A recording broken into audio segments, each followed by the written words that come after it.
আশির দশকের সাংস্কৃতিক অঙ্গনের ঝড় তুলেছিলেন বিএনপির সাংস্কৃতিক অঙ্গনে এবং সারা দেশের সাংস্কৃতিক অঙ্গনে সেই জাকের হোসেন আখির ভাইয়ের কথা নিশ্চয়ই আমাদের মনে আছে।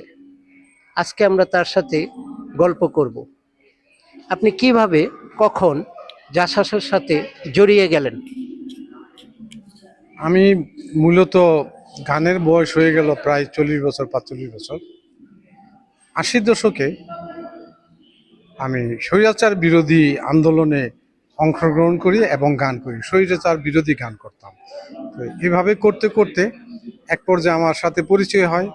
জাসাসের সাধারণ সম্পাদক ছিল বাবুল আহমেদ, আমাদের বিক্রমপুরের। তার সাথে পরিচয় হয়, সে আমাকে নিয়ে পরিচয় করা দেয় কে এম ওবায়দুর রহমান, তখন মহাসচিব ছিলেন। তখন সে কে এম ওবায়দুর রহমান জাসাসের তখন জাহিদ হোসেন চুন্নু ছিল সাংগঠনিক সম্পাদক।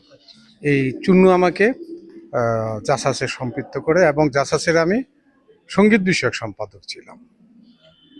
জাসাসে যোগ দেওয়ার পর খালেদা জিয়ার সাথে যে কাজ করলেন, খালেদা জিয়ার সম্পর্কে আপনার কোনো স্মৃতির কথা মনে পড়ে?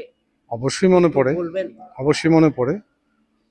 আমি প্রথম চিন্তা করছি যেটা, যে জিয়াউর রহমান এবং দেশনেত্রী খালেদা জিয়ার একটা অডিও ক্যাসেট খুব জরুরি, এবং আমি সর্বপ্রথম এটা চিন্তা করি এবং দেশনেত্রী বেগম খালেদা জিয়ার অডিও ক্যাসেট এবং জিয়াউর রহমানের ভাষণ সহ আমি ক্যাসেটে রূপান্তর করি এবং এটা মানুষের হাতে হাতে পৌঁছাই দিই। আর ম্যাডামের বিষয়টা হয়েছে, তখন রাজনীতিতে অনেক ছোট ছোট মানুষ ছিল, মুরব্বীরা আসতোই না। তো আমি ম্যাডাম যে জনসভাগুলি করতো, ওই জনসভায় আমি প্রথম গান করতাম। গান করে মানুষজন জমতো, পরে ম্যাডাম এসে বক্তৃতা দিত। আপনি অডিও ক্যাসেটের কথা বললেন, সেই ক্যাসেটটা কত সালে বের হলো? আমি 97 সালে বিএনপির অডিও ক্যাসেট বের করি, ভাষণ সহ, দেশনেত্রী বেগম খালেদা জিয়া এবং জিয়াউর রহমানের গান সহ। আর ম্যাডামকে দিয়ে আমি এটা উদ্বোধন করাই 90 সালে। এই গানের কোন গানটি বেশি আপনাকে প্রভাবিত করেছে?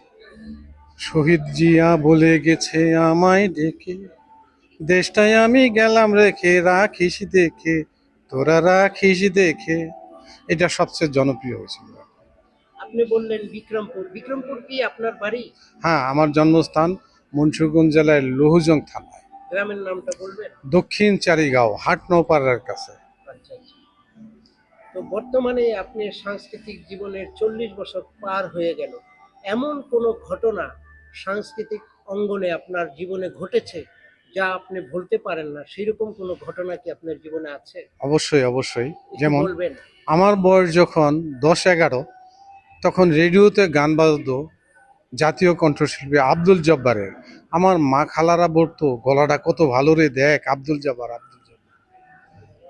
সেই আব্দুল জব্বারের সাথে একই মঞ্চে আমি গান করছি, এটা আমার জীবনের সবচেয়ে বড় প্রাপ্তি। আর এখন আমি বাংলাদেশ টেলিভিশনের বিশেষ শ্রেণীর মিউজিক ডিরেক্টর এবং কণ্ঠশিল্পী। বর্তমানে সঙ্গীত নিয়ে এই প্রজন্মের সাথে আপনার কি ভাবনা রয়েছে? এই প্রজন্মের সাথে তো আমার গানগুলি অনেক পরিচিত এই প্রজন্মের কাছে, কিন্তু হয়তো কে গাইছে জানে না। যেমন আমার গাওয়া একটা গান, জীবন্ত আমার দুরন্ত ঢেউ, এটা সুপার ডুপার হিট। আমি কান্দি নদীর কিনারায় বেলা বয়ে যায়, এটা সুপার ডুপার হিট। আজ বসন্তের শুভক্ষণে কত গান গেয়ে যায় সুর ধরে, এটা সুপার ডুপার হিট। আর 80 দশকের গান, মাইয়া ডাকান দেখে ওর খিদা লাগছে রে, ওর একটা রুটি কিনা দে, ওর একটা দাওয়াই কিনা দে।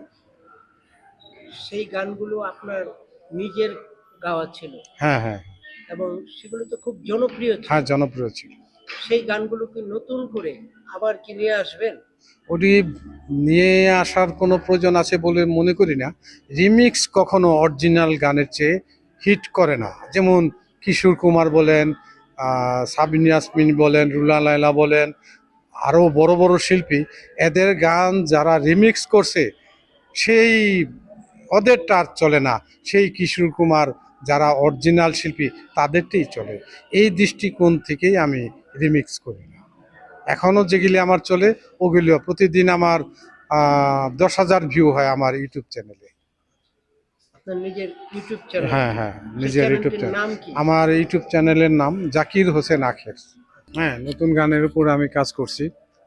গণমানুষের একটা গান আমি করছি। এই দুনিয়া কঠিন জায়গা, সহজ হইল বাস, কারে কখন কে দিবে যে খোঁজে 12 মাস। সমাজে কিছু মানুষ আছে, সমাজে কিছু ব্যক্তি আছে, যারা ধারেও কাটে ভারেও কাটে, ঘুষ খায় দুর্নীতি করে, করে স্বজন প্রীতি। ওরা জান্নাত পাবে না, ওরা জান্নাতে যাবে না।